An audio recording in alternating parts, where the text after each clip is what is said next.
চাঁদের পাহাড়, চতুর্থ পর্ব। অ্যালভারেজ কড়া তামাকের পাইপ টানতে টানতে বলল, জানো শঙ্কর, আফ্রিকার এইসব অজানা অরণ্যে এখনো কত জানোয়ার আছে যার খবর বিজ্ঞান শাস্ত্র রাখে না। খুব কম সভ্য মানুষ এখানে এসেছে। ও কাপি বলে যে জানোয়ার, সে তো প্রথম দেখা গেল 1900 সালে। এক ধরনের বুনো শুয়োর আছে যা সাধারণ বুনো শুয়োরের প্রায় 3 গুণ বড় আকারে। 1888 সালে মোজেস কাউলে, পৃথিবী পর্যটক ও বড় শিকারী, সর্বপ্রথম ওই বুনো শুয়োরের সন্ধান পান বেলজিয়ান কঙ্গোর ওই লুয়ালাবা অরণ্যের মধ্যে। তিনি বহু কষ্টে একটা শিকারও করেন এবং নিউ ইয়র্ক প্রাণীবিদ্যা সংক্রান্ত মিউজিয়ামে উপহার দেন। বিখ্যাত রোডেশিয়ান মনস্টারের নাম শুনেছ? শঙ্কর বলল, না, কি সেটা? শোনো তবে। রোডেশিয়ার উত্তর সীমায় প্রকাণ্ড জলাভূমি আছে। ওদেশের অসভ্য জুলুদের মধ্যে অনেকেই এক অদ্ভুত ধরনের জানোয়ারকে এই জলাভূমিতে মাঝে মাঝে দেখেছে। ওরা বলে তার মাথা কুমিরের মতো, গন্ডারের মতো তার শিং আছে, গলাটা অজগর সাপের মতো লম্বা ও আঁশওয়ালা দেহটা জলহস্তির মতো, লেজটা কুমিরের মতো। বিরাট দেহ এই জানোয়ারের প্রকৃতিও খুব হিংস্র। জল ছাড়া কখনো ডাঙায় এই জানোয়ারকে দেখা যায়নি। তবে এইসব অসভ্য দেশি লোকের অতিরঞ্জিত বিবরণ বিশ্বাস করা শক্ত। কিন্তু 1880 সালে জেমস মার্টিন বলে একজন প্রসপেক্টর রোডেশিয়ার এই অঞ্চলে বহুদিন ঘুরেছিল সোনার সন্ধানে। মিস্টার মার্টিন আগে জেনারেল ম্যাথিউসের এডিসি ছিলেন। নিজে একজন ভালো ভূতত্ত্ব প্রাণীতত্ত্ববিদও ছিলেন। ইনি তার ডায়েরির মধ্যে রোডেশিয়ার এই অজ্ঞাত জানোয়ার দূর থেকে দেখেছেন বলে উল্লেখ করে গিয়েছেন। তিনিও বলেন জানোয়ারটা আকৃতিতে প্রাগৈতিহাসিক যুগের ডাইনোসর জাতীয় সরীসৃপের মতো ও বেজায় বড়। কিন্তু তিনি জোর করে কিছু বলতে পারেননি, কারণ খুব ভোরের কুয়াশার মধ্যে কবিরান্ডো হ্রদের সীমানায় জলাভূমিতে আবছায়া ভাবে তিনি জানোয়ারটাকে দেখেছিলেন। জানোয়ারটার ঘোড়ার চিহি ডাকের মতো ডাক শুনেই তার সঙ্গে জুলু চাকরগুলো ঊর্ধ্বশ্বাসে পালাতে পালাতে বলল, সাহেব পালাও পালাও, ডিঙ্গনেক ডিঙ্গনেক। ডিঙ্গনেক ওই জানোয়ারটার জুলু নাম। 2-3 বছরে এক আধবার দেখা দেয় কি না দেয়, কিন্তু সেটা এতই হিংস্র যে তার আবির্ভাব সে দেশের লোকের পক্ষে ভীষণ ভয়ের ব্যাপার। মিস্টার মার্টিন বলেন তিনি তার 303 টোটা গোটা 2 উপরি উপরি ছুঁড়েছিলেন জানোয়ারটার দিকে। অত দূর থেকে তাক হলো না। রাইফেলের আওয়াজে সেটা সম্ভবত জলে ডুব দিলে। শঙ্কর বলল, তুমি কি করে জানলে এসব? মার্টিনের ডায়েরি ছাপানো হয়েছিল নাকি? না, অনেকদিন আগে বুলাওয়ায় ক্রনিকল কাগজে মিস্টার মার্টিনের এই ঘটনাটা বেরিয়েছিল। আমি তখন সবে দেশে এসেছি। রোডেশিয়া অঞ্চলে আমিও প্রসপেক্টিং করে বেড়াতাম বলে জানোয়ারটার বিবরণ আমাকে খুব আকৃষ্ট করে। কাগজখানা অনেকদিন আমার কাছে রেখেও দিয়েছিলাম। তারপর কোথায় হারিয়ে গেল। ওরাই নাম দিয়েছিল জানোয়ারটার রোডেশিয়ান মনস্টার। শঙ্কর বলল, তুমি কোনো কিছু অদ্ভুত জানোয়ার দেখনি? প্রশ্নটার সঙ্গে সঙ্গে একটা আশ্চর্য ব্যাপার ঘটল। তখন সন্ধ্যার অন্ধকার ঘন হয়ে নেমে এসেছে। সেই আবছায়া আলো অন্ধকারের মধ্যে শঙ্করের মনে হলো হয়তো শঙ্করের ভুল হতে পারে, কিন্তু শঙ্করের মনে হলো সে দেখল অ্যালভারেজ, দুর্ধর্ষ ও নির্ভীক অ্যালভারেজ, দুঁদে ও অব্যর্থ লক্ষ্য অ্যালভারেজ ওর প্রশ্ন শুনে চমকে উঠল এবং এবং সেইটাই সকলের চেয়ে আশ্চর্য, যেন পরক্ষণেই শিউরে উঠল।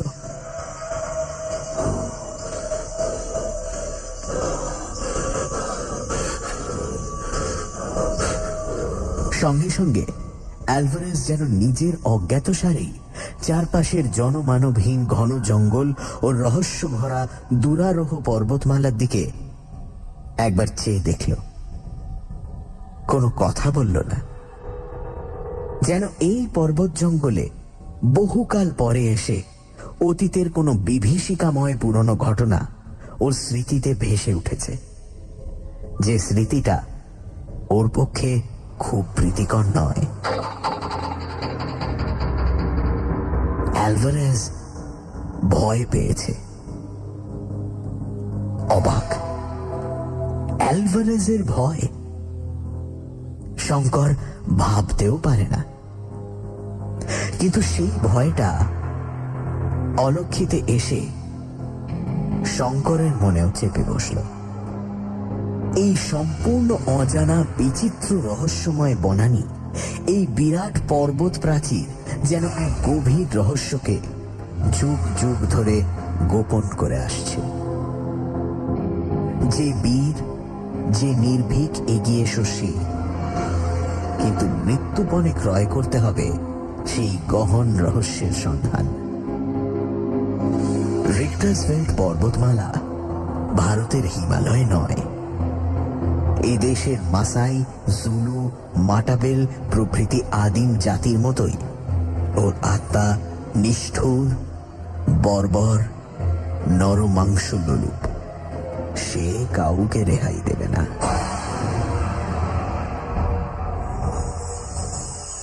তারপর দিন দুই কেটে গেল। ওরা ক্রমশ গভীর থেকে গভীরতর জঙ্গলের মধ্যে প্রবেশ করল। পথ কোথাও সমতল নয়, কেবল চড়াই আর উতরাই। মাঝে মাঝে কর্কশ ও দীর্ঘ টুসক ঘাসের বন। জল প্রায় দুষ্প্রাপ্য।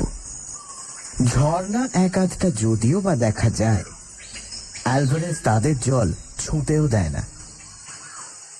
দিব্যি স্ফটিকের মতো নির্মল জল পড়ছে ঝর্ণা বেয়ে, সুশীতল ও লোভনীয়। তৃষ্ণার্ত লোকের পক্ষে সে লোভ সংবরণ করা বড়ই কঠিন। কিন্তু অ্যালভারেজ জলের বদলে ঠান্ডা চা খাওয়াবে, তবুও জল খেতে দেবে না। জলের তৃষ্ণা ঠান্ডা চায়ে দূর হয় না। তৃষ্ণার কষ্টই সবচেয়ে বেশি কষ্ট বলে মনে হচ্ছিল শঙ্করের। এক জায়গায় টুসক ঘাসের বন বেজায় ঘন, তার উপরে ওদের চার ধার ঘিরে সেদিন কুয়াশাও খুব গভীর। হঠাৎ বেলা উঠলে নিচের কুয়াশা সরে গেল। সামনে চেয়ে শঙ্করের মনে হলো খুব বড় একটা চড়াই তাদের পথ আগলে দাঁড়িয়ে। কত উঁচু সেটা তা জানা সম্ভব নয়, কারণ নিবিড় কুয়াশায় কিংবা মেঘে তার ওপরের দিকটা সম্পূর্ণভাবে আবৃত। অ্যালভারেজ বলল, রিক্টাসভেল্ডের আসল রেঞ্জ। শঙ্কর বলল, এটা পার হওয়া কি দরকার? অ্যালভারেজ বলল, এই জন্য দরকার যে সেবার আমি আর জিম দক্ষিণ দিক থেকে এসেছিলাম এই পর্বত শ্রেণীর পাদমূলে, কিন্তু আসল রেঞ্জ পার হয়নি। যে নদীর ধারে হলদে হিরে পাওয়া গিয়েছিল তার গতি পূব থেকে পশ্চিমে। এবার আমরা যাচ্ছি উত্তর থেকে দক্ষিণে। সুতরাং পর্বত পার হয়ে ওপারে না গেলে কি করে সেই নদীটার ঠিকানা করতে পারি? শঙ্কর বলল, আজ যেরকম কুয়াশা হয়েছে দেখতে পাচ্ছি, তাতে একটু অপেক্ষা করা যাক না কেন? আর একটু বেলা বাড়ুক। তাঁবু ফেলে আহারাতি সম্পন্ন করা হলো। বেলা বাড়লেও কুয়াশা তেমন কাটল না। শঙ্কর ঘুমিয়ে পড়ল তাঁবুর মধ্যে। ঘুম যখন ভাঙল, বেলা তখন নেই। চোখ মুছতে মুছতে তাঁবুর বাইরে এসে সে দেখল অ্যালভারেজ চিন্তিত মুখে ম্যাপ খুলে বসে আছে। শঙ্করকে দেখে বলল, শঙ্কর, আমাদের এখন অনেক ভুগতে হবে। সামনে চেয়ে দেখো। অ্যালভারেজের কথার সঙ্গে সঙ্গে সামনের দিকে চাইতেই এক গম্ভীর দৃশ্য শঙ্করের চোখে পড়ল। কুয়াশা কখন কেটে গেছে। তার সামনে বিশাল রিক্টাসভেল্ড পর্বতের প্রধান থাক ধাপে ধাপে উঠে মনে হয় যেন আকাশে গিয়ে ঠেকেছে। কিন্তু সামনের পর্বতাংশ সম্পূর্ণ দুরারোহ, শুধুই খাড়া খাড়া পাহাড়, কোথাও একটু ঢালু নেই। অ্যালভারেজ বলল, এখান থেকে পাহাড়ে ওঠা সম্ভব নয় শঙ্কর। দেখেই বুঝেছ নিশ্চয়। পাহাড়ের কোণে কোণে পশ্চিম দিকে চলো। যেখানে ঢালু এবং নিচু পাবো সেখান দিয়েই পাহাড় পার হতে হবে। কিন্তু এই 150 মাইল লম্বা পর্বত শ্রেণীর মধ্যে কোথায় সেরকম জায়গা আছে এ খুঁজতেই তো 1 মাসের উপর যাবে দেখছি। কিন্তু দিন 5-6 পশ্চিম দিকে যাওয়ার পর এমন একটা জায়গা পাওয়া গেল যেখানে পর্বতের গা বেশ ঢালু, সেখান দিয়ে পর্বতে ওঠা চলতে পারে। পরদিন খুব সকাল থেকে পর্বতারোহণ শুরু হলো। শঙ্করের ঘড়িতে তখন বেলা 6:30। 8:30 বাজতে না বাজতে শঙ্কর আর চলতে পারে না। যে জায়গাটা দিয়ে তারা উঠেছে সেখানে পর্বতের খাড়াই 4 মাইলের মধ্যে উঠেছে 6000 ফুটে। সুতরাং পথটা ঢালু হলেও কি ভীষণ দুরারোহ তার সহজেই বোঝা যাবে। তাছাড়া যতই উপরে উঠছে অরণ্য ততই নিবিড়তর, ঘন অন্ধকার চারিদিকে। বেলা হয়েছে, রোদ উঠেছে, অথচ সূর্যের আলো ঢোকেনি জঙ্গলের মধ্যে। আকাশই চোখে পড়ে না, তাই সূর্যের আলো। পথ বলে কোনো জিনিস নেই, চোখের সামনে শুধুই গাছের গুঁড়ি যেন ধাপে ধাপে আকাশের দিকে উঠে চলেছে। কোথা থেকে জল পড়ছে কে জানে। পায়ের নিচের পাথর ভেজা ও পিছল, প্রায় সব জায়গায় শ্যাওলা ধরা। পা পিছলে গেলে গড়ির নিচের দিকে বহু দূর চলে গিয়ে তীক্ষ্ণ শিলাখণ্ডে আহত হতে হবে। শঙ্কর বা অ্যালভারেজ কারোর মুখে কথা নেই। উঠবার কষ্টে দুজনেই অবসন্ন, দুজনেরই ঘন ঘন নিঃশ্বাস পড়ছে। শঙ্করের কষ্ট আরো বেশি। বাংলার সমতল ভূমিতে আজন্ম মানুষ হয়েছে, পাহাড়ে ওঠার অভ্যেস নেই কখনো। শঙ্কর ভাবছে অ্যালভারেজ কখন বিশ্রাম করতে বলবে। সে আর উঠতে পারছে না, কিন্তু যদি সে মরেও যায় একথা অ্যালভারেজকে সে কখনোই বলবে না যে সে আর পারছে না। হয়তো তাতে অ্যালভারেজ ভাববে ইস্ট ইন্ডিজের মানুষগুলো দেখছি নিতান্তই অপদার্থ। এই মহাদুর্গম পর্বত ও অরণ্যে সে ভারতের প্রতিনিধি, এমন কোনো কাজ সে করতে পারে না যাতে তার মাতৃভূমির মুখ ছোট হয়ে যায়। হঠাৎ শঙ্করের চোখে পড়ল গাছের ডালে মাঝে মাঝে লম্বা দাড়ি গোপালা বালখিল্য মুনিদের মতো ও কারা বসে রয়েছে। তারা সবাই চুপচাপ বসে, মুনিদের মতো গাম্ভীর্যে ভরা। ব্যাপার কি? অ্যালভারেজ বলল, ও হচ্ছে কলবস জাতীয় মাদি বাঁদর। পুরুষ জাতীয় কলবস বাঁদরের দাড়ি গোপ নেই। এই স্ত্রী জাতীয় কলবস বাঁদরের হাতখানেক লম্বা দাড়ি গোপ গজায় এবং তারা বড় গম্ভীর। দেখেই বুঝতে পারছো। ওদের কাণ্ড দেখে শঙ্কর হেসেই খুন। অ্যালভারেজ ওকে শিখিয়ে দিল, এইসব জায়গায় খুব সাবধানে পা ফেলে চলতে হবে। এমন জায়গা আছে যেখানে মানুষ চলতে চলতে ওই ঝরা পাতার রাশির মধ্যে ভুস করে ঢুকে ডুবে যেতে পারে, যেমন অতর্কিত পথ চলতে চলতে পুরনো কুয়োর মধ্যে পড়ে যায়। উদ্ধার করা সম্ভব না হলে সেসব ক্ষেত্রে নিঃশ্বাস বন্ধ হয়ে মৃত্যু অনিবার্য। শঙ্কর বলল, পথের গাছপালা না কাটলে আর তো ওঠা যাচ্ছে না, বড় ঘন হয়ে উঠেছে। খুরের মতো ধারালো চওড়া এলিফ্যান্ট ঘাসের বন, যেন রোমান যুগের দ্বিধার তলোয়ার। তার মধ্যে দিয়ে যাওয়ার সময় দুজনের কেউই নিরাপদ বলে ভাবছে না নিজেকে। দুহাত তফাতে কি আছে দেখা যায় না যখন, তখন সব রকম বিপদের সম্ভাবনাই তো রয়েছে। বাঘ, সিংহ বা বিষাক্ত সাপ কোনোটাই থাকা বিচিত্র নয়। শঙ্কর লক্ষ্য করছে মাঝে মাঝে ডুগডুগি বা ঢোল বাজানোর মতো একটা শব্দ হচ্ছে কোথায় যেন বনের মধ্যে। কোনো অসভ্য জাতির লোক ঢোল বাজাচ্ছে নাকি?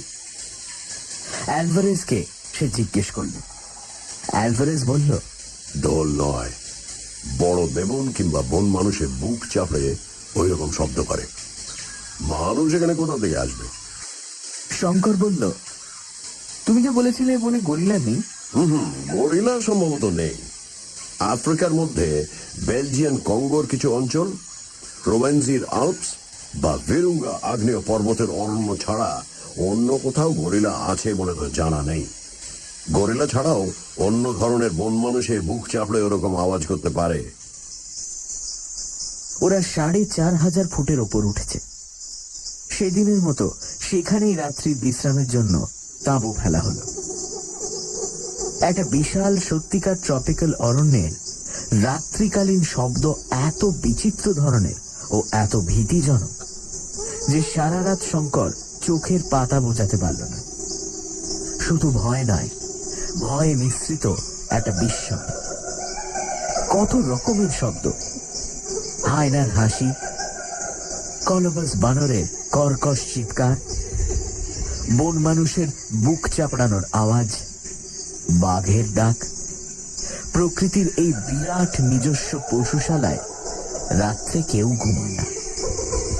সমস্ত অরণ্যটা এই গভীর রাত্রে হঠাৎ যেন খেপে উঠেছে।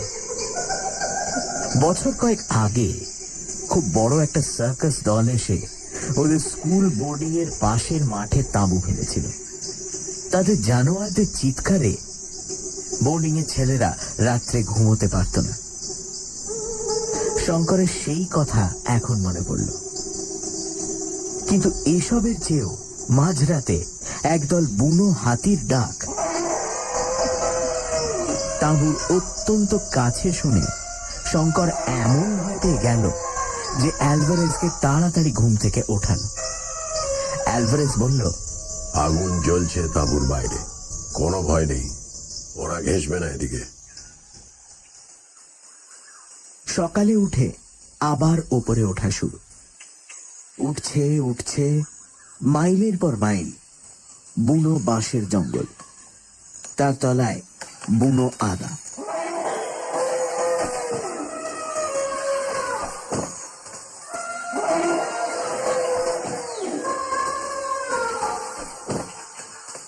ওদের পথের ১০০ হাতের মধ্যে বাঁদিকের বাঁশবনের তলা দিয়ে একটা প্রকাণ্ড হাতির দল কচি বাঁশের ঝাড় মড়মড় করে ভাঙতে ভাঙতে চলে গেল। ৭,৫০০ ফুটের উপর থেকে বনের প্রকৃতি একেবারে বদলে গেল। এই পর্যন্ত উঠতে ওদের আরো ২ দিন লেগেছে। আর অসহ্য কষ্ট, কোমর পিঠ ভেঙে পড়ছে। এখানে বনানীর মূর্তি বড় অদ্ভুত। প্রত্যেক গাছের গুঁড়ি ও শাখা প্রশাখা পুরো শ্যাওলায় আবৃত। প্রত্যেক ডাল থেকে শ্যাওলা ঝুলছে। ও শ্যাওলা কোথাও কোথাও এত লম্বা যে গাছ থেকে ঝুলে প্রায় মাটিতে এসে ঠেকবার মতো হয়েছে। বাতাসে সেগুলো আবার দোল খাচ্ছে। তার উপর কোথাও সূর্যের আলো নেই, সব সময়ই যেন গোধূলি। আর সবটা ঘিরে বিরাজ করছে এক অপার্থিব ধরনের নিস্তব্ধতা। বাতাস বইছে, তারও শব্দ নেই। পাখির গুঞ্জন নেই সে বনে। মানুষের গলার সুর নেই, কোনো জানোয়ারের ডাক নেই। যেন কোনো অন্ধকার নরকে লম্বা দাড়ি প্রেতের দলের মধ্যে এসে পড়েছে ওরা।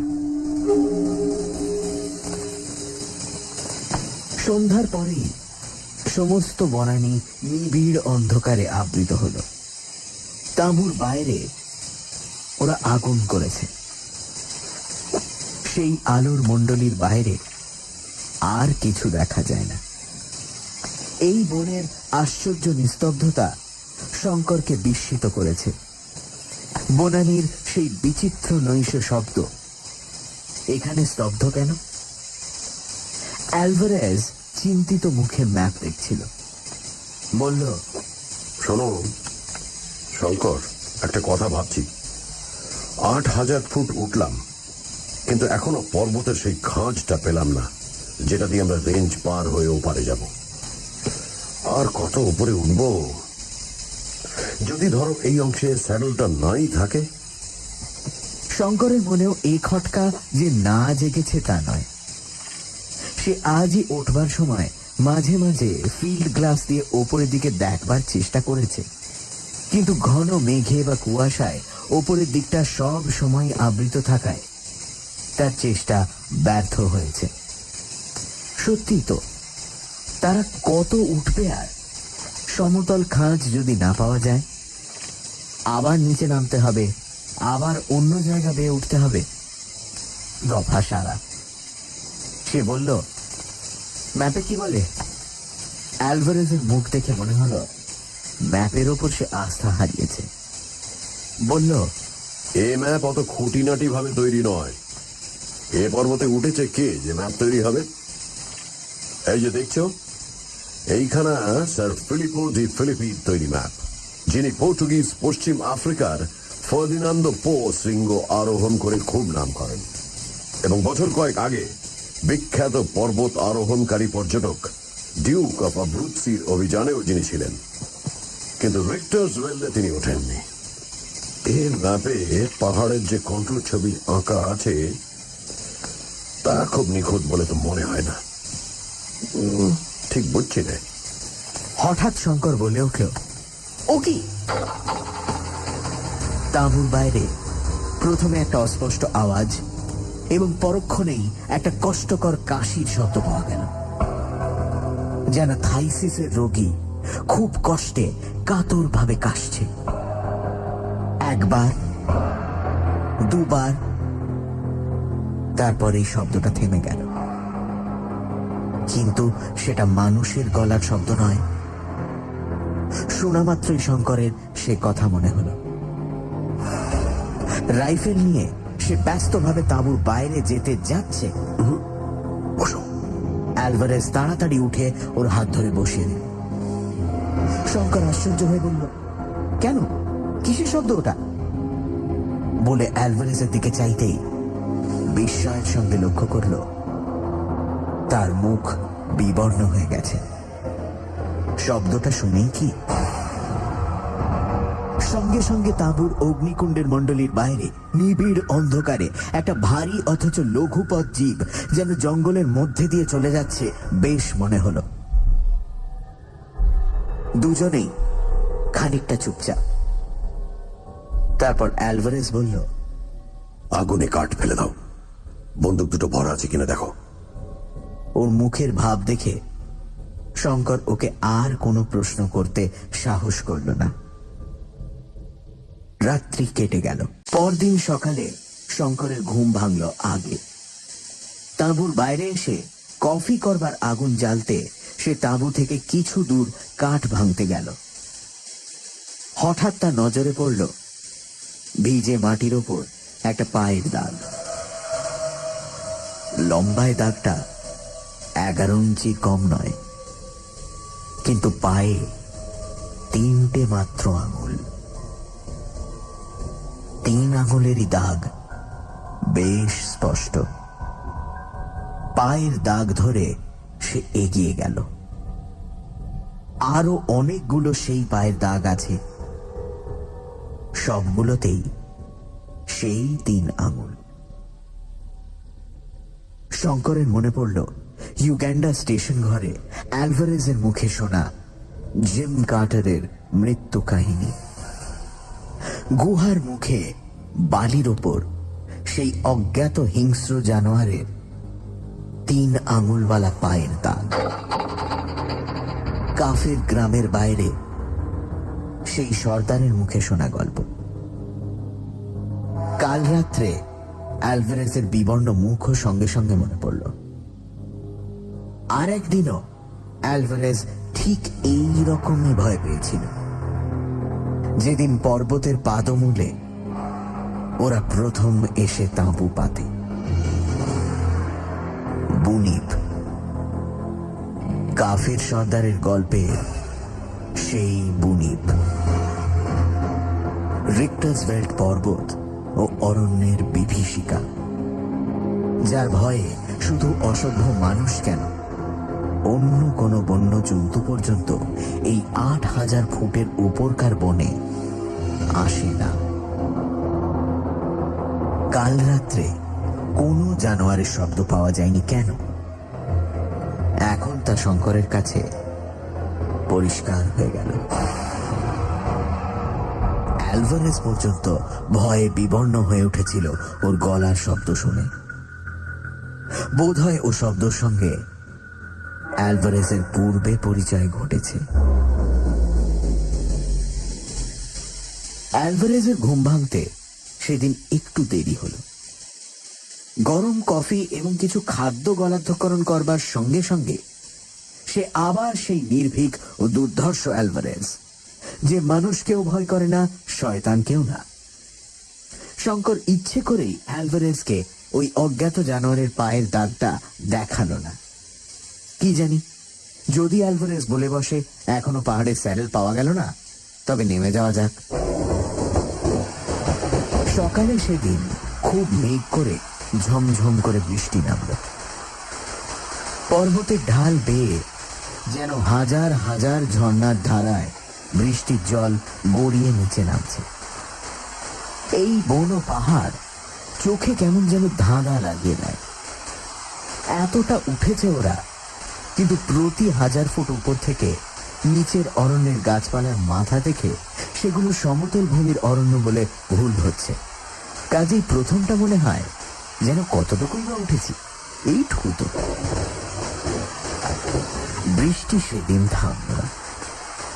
বেলা 10টা পর্যন্ত অপেক্ষা করে অ্যালভারেজ উঠবার হুকুম দিল। শঙ্কর এটা আশা করেনি। এখানে শঙ্কর কর্মী শ্বেতাঙ্গ চরিত্রের একটা দিক লক্ষ্য করল। তার মনে হচ্ছিল, কেন এই বৃষ্টিতে মিছিমিছি বার হওয়া? একটা দিনে কি এমন হবে? বৃষ্টি মাথায় পথে চলে লাভ।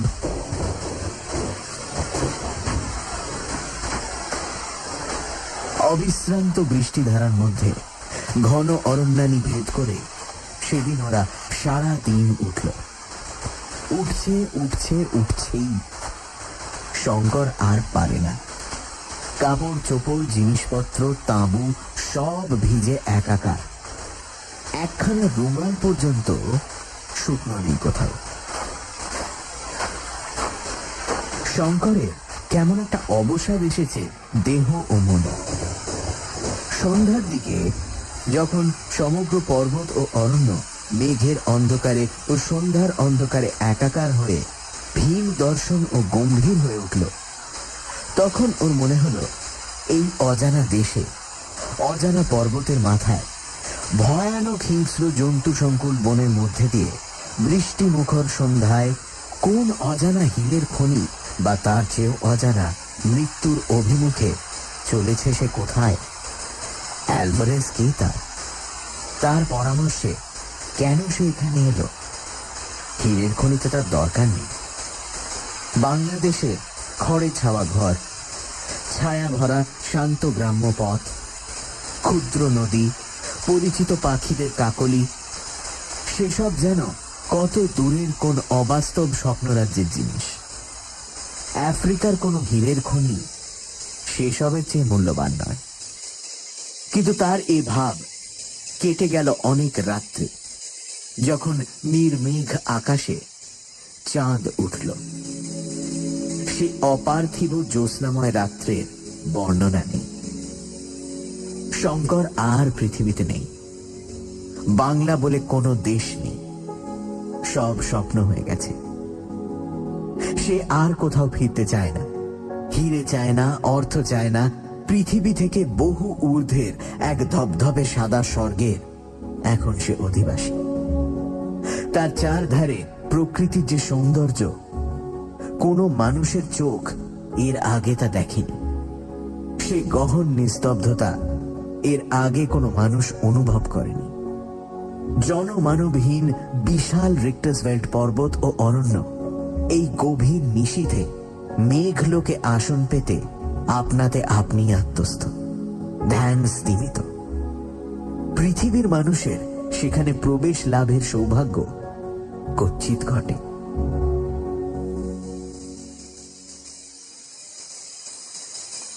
সেই রাত্রে ঘুম থেকেও ধর্মড়িয়ে উঠল অ্যালভারেজের ডাকে। অ্যালভারেজ ডাকছে, শঙ্কর, শঙ্কর, শঙ্কর, ওঠো, বন্দুক বাগাও। কি কি? তারপরও কান পেতে শুনল। তাঁবুর চারপাশে কে যেন ঘুরে ঘুরে বেড়াচ্ছে।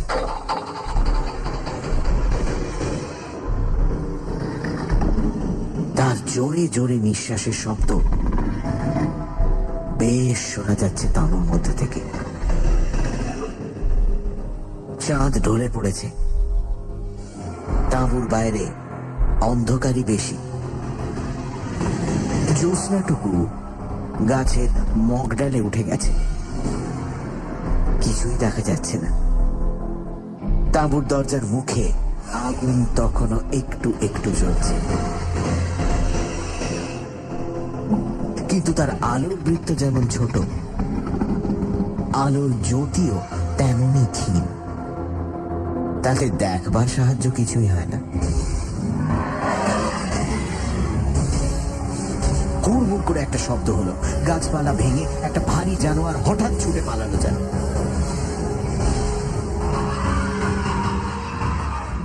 যেন তাঁবুর সকলে সজাগ হয়ে উঠেছে। এখন আর অতর্কিতে শিকারের সুবিধে হবে না। বাইরের জানোয়ারটা তা বুঝতে পেরেছে। জানোয়ারটা যাই হোক না কেন, তার যেন বুদ্ধি আছে, বিচারের ক্ষমতা আছে, মস্তিষ্ক আছে। অ্যালভারেজ রাইফেল হাতে টর্চ জেলে বাইরে গেল। শঙ্কর গেল ওর পেছনে পেছনে। টর্চের আলোয় দেখা গেল তাঁবুর উত্তর পূর্ব কোণের জঙ্গলের চারা গাছপালার উপর দিয়ে যেন একটা ভারী স্টিম রোলার চলে গেছে। অ্যালভারেজ সেই দিকে বন্দুকের নল উঁচিয়ে বার দুই আওয়াজ করল। কোনো দিকে কোনো শব্দ পাওয়া গেল না। ফেরবার সময় তাঁবুর ঠিক দরজার মুখে আগুনের কুণ্ডের অতি কাছেই একটা পায়ের দাগ দুজনেরই চোখে পড়ল। মাত্র 3টে আঙুলের দাগ, ভেজে মাটির উপর সুস্পষ্ট। এতে প্রমাণ হয় জানোয়ারটা আগুনকে ভয় পায় না। শঙ্করের মনে হলো যদি ওদের ঘুম না ভাঙত, তবে এই অজ্ঞাত বিভীষিকাটি তাঁবুর মধ্যে ঢুকতে একটুও দ্বিধা করত না, এবং তারপর কি ঘটত তা কল্পনা করে কোনো লাভ নেই। অ্যালভারেজ বলল, শঙ্কর, তুমি তোমার ঘুম শেষ করো, আমি জেগে আছি। শঙ্কর বলল, না, তুমি ঘুমো অ্যালভারেজ। অ্যালভারেজ ক্ষীণ হাসি হেসে বলল, পাগল, তুমি জেগে কিচ্ছু করতে পারবে না শঙ্কর, ঘুমিয়ে পড়ো। ওই দেখো, দূরে বিদ্যুৎ চমকাচ্ছে, আবার ঝড় বৃষ্টি আসবে। রাত শেষ হয়ে আসছে, ঘুমো। আমি বরং একটু কফি খাই।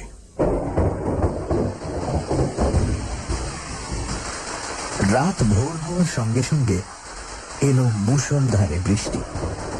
সঙ্গে সঙ্গে যেমনি বিদ্যুৎ তেমনি মেঘ গর্জন। সে বৃষ্টি চলল সমানে সারা দিন, তার বিরাম নেই, বিশ্রাম নেই। শঙ্করের মনে হলো পৃথিবীতে আজ প্রলয়ের বর্ষণ শুরু হয়েছে। প্রলয়ের দেবতা সৃষ্টি ভাসিয়ে দেওয়ার সূচনা করবেন বুঝি। বৃষ্টির বহর দেখে অ্যালভারেজ পর্যন্ত দমে গিয়ে তাঁবু ওঠাবার নাম মুখে আনতে ভুলে গেল। বৃষ্টি থামল যখন, তখন বিকেল 5টা। বোধহয় বৃষ্টি না থামলেই ভালো ছিল, কারণ অমনি অ্যালভারেজ চলা শুরু করবার হুকুম দিল।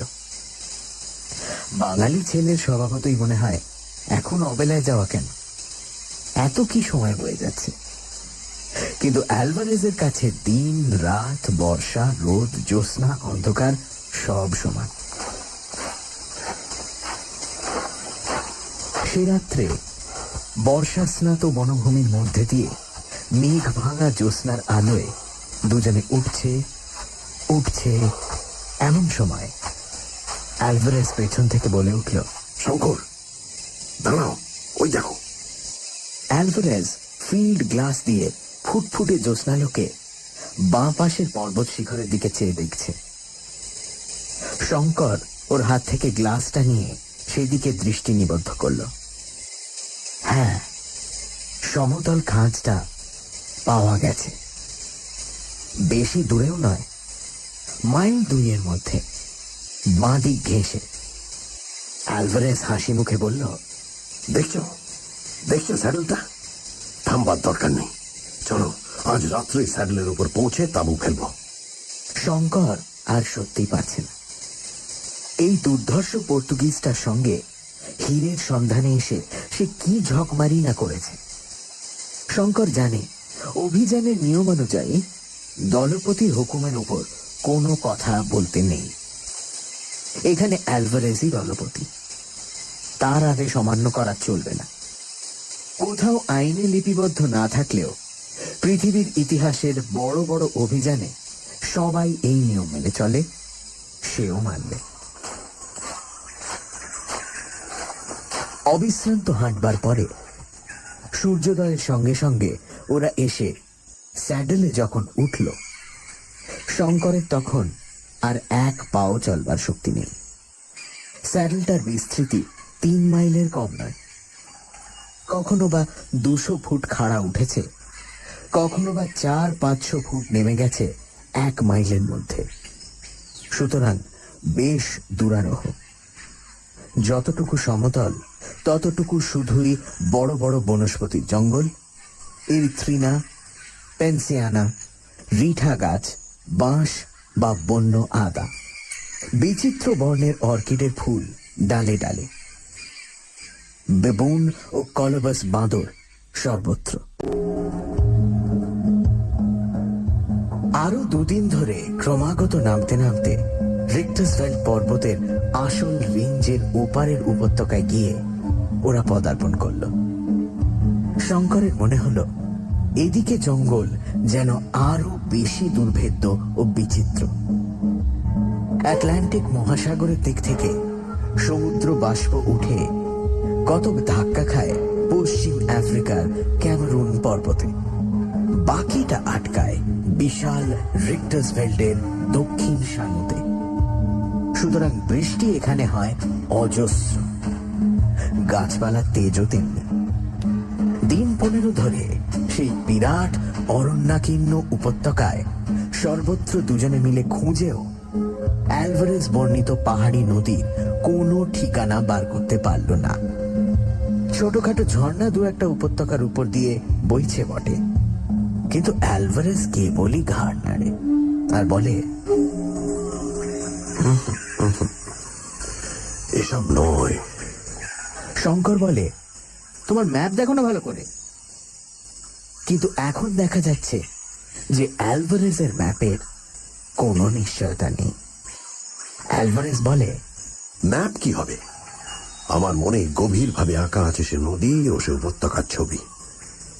সে একবার দেখতে পেলেই তক্ষণে চিনে নেব। সে জায়গাই নয়, এই উপত্যকা সে উপত্যকাই নয়। নিরুপায়, খোঁজ তবে। 1 মাস কেটে গেল। পশ্চিম আফ্রিকায় বর্ষা নামল মার্চ মাসের প্রথমে। সে কি ভয়ানক বর্ষা! শঙ্কর তার কিছু নমুনা পেয়ে এসেছে রিক্টাসভেল্ড পার হবার সময়। উপত্যকা ভেসে গেল পাহাড় থেকে নামা বড় বড় পার্বত্য ঝর্ণার জলধারায়। তাঁবু ফেলবার স্থান নেই। এক রাতে হঠাৎ অতি বর্ষণের ফলে ওদের তাঁবুর সামনে একটা নিরীহ ক্ষীণকায় ঝর্ণাধারা ভীম মূর্তি ধারণ করে তাঁবু শুদ্ধ ওদের ভাসিয়ে নিয়ে যাবার জোগাড় করেছিল। অ্যালভারেজের সজাগ ঘুমের জন্য সে যাত্রা বিপদ কেটে গেল। কিন্তু দিন যায় তো ক্ষণ যায় না। শঙ্কর একদিন ঘোর বিপদে পড়ল জঙ্গলের মধ্যে।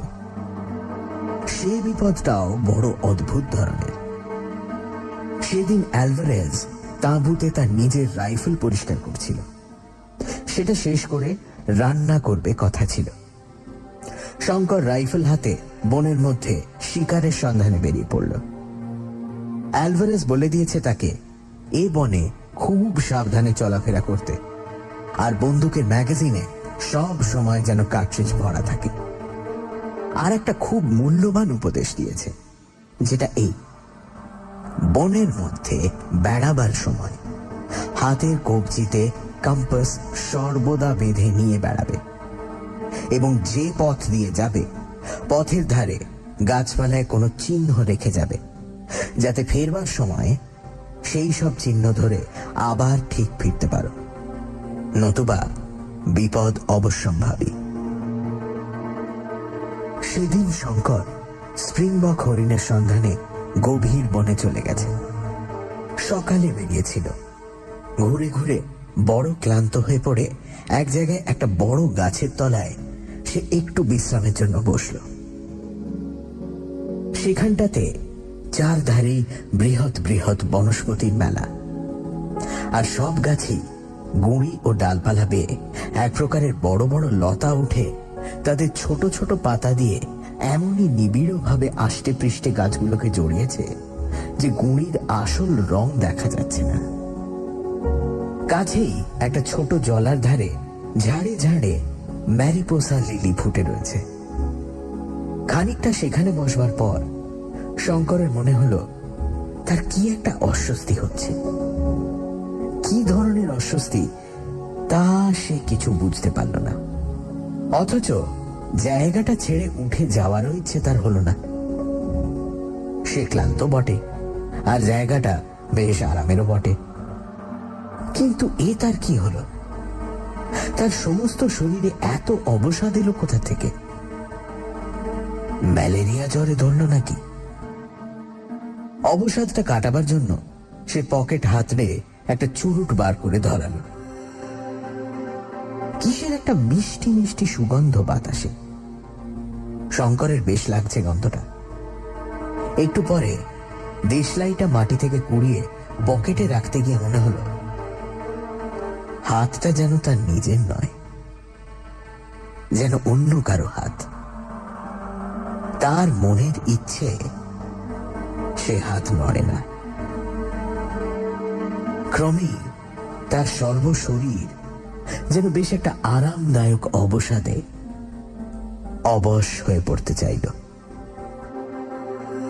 কি হবে আর বৃথা ভ্রমণে, আলেয়ার পিছু পিছু বৃথা ছুটে? এইরকম বনের ঘন ছায়ায় নিভৃত লতা বিতানে অলস স্বপ্নে জীবনটা কাটিয়ে দেওয়ার চেয়ে সুখ আর কি আছে? একবার তার মনে হলো এই বেলা উঠে তাঁবুতে যাওয়া যাক, নতুবা তার কোনো একটা বিপদ ঘটবে যেন। একবার সে উঠবার চেষ্টাও করতে গেল, কিন্তু পরক্ষণেই তার দেহ মন ব্যাপী অবসাদের জয় হলো।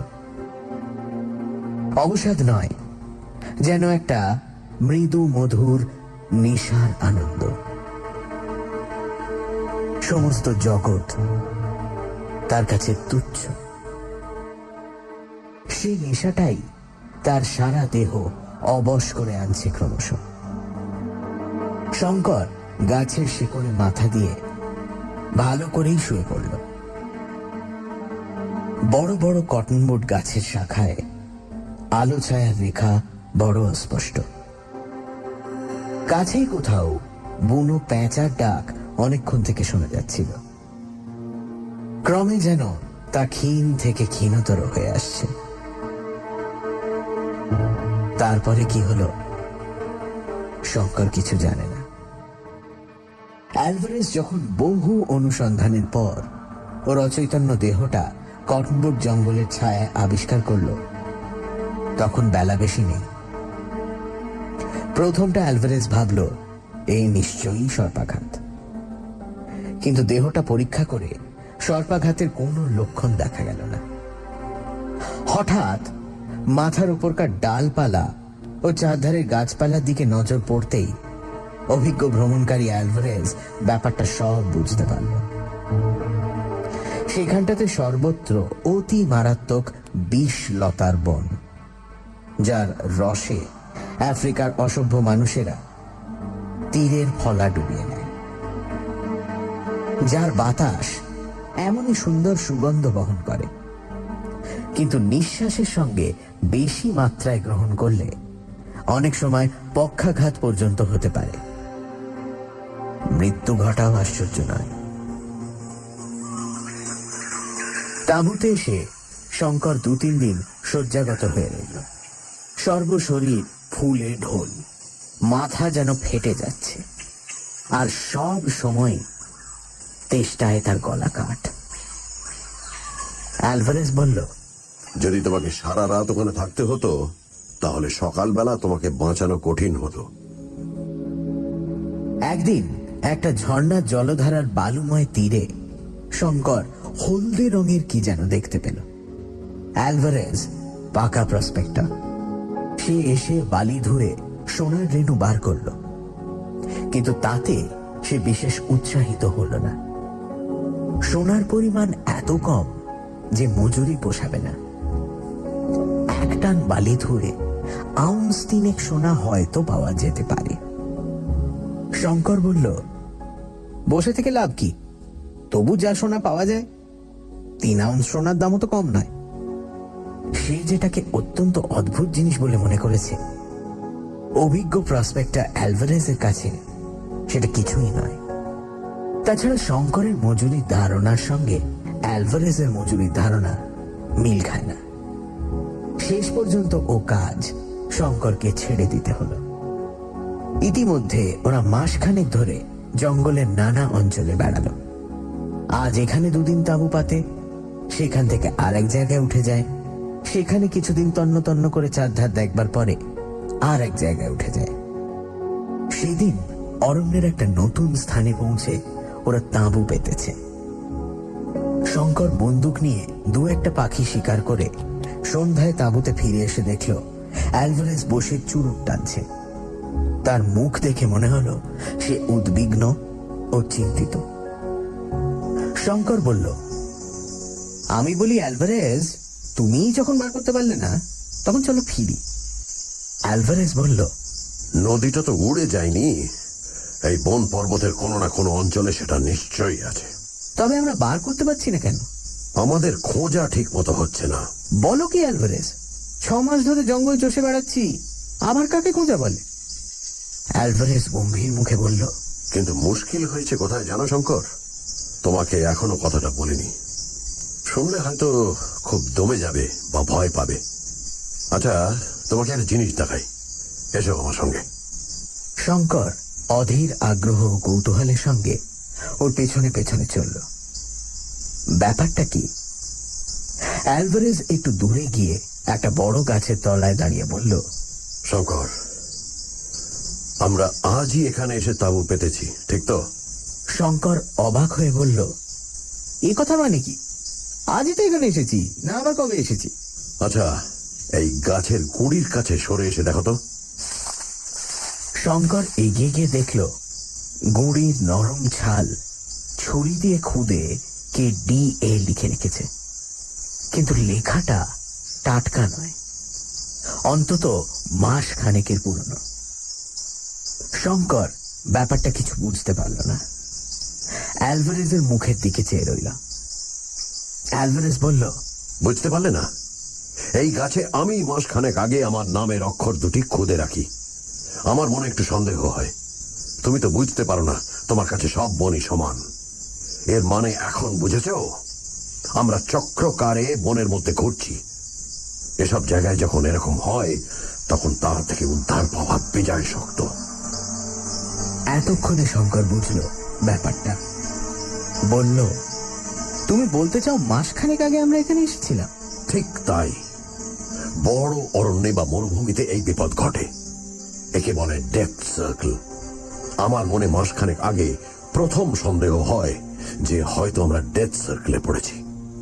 সেটা পরীক্ষা করে দেখবার জন্যই গাছের ছালে ওই অক্ষর 2টি খুদে রাখি। আজ বনের মধ্যে বেড়াতে গিয়ে হঠাৎ চোখে পড়ল।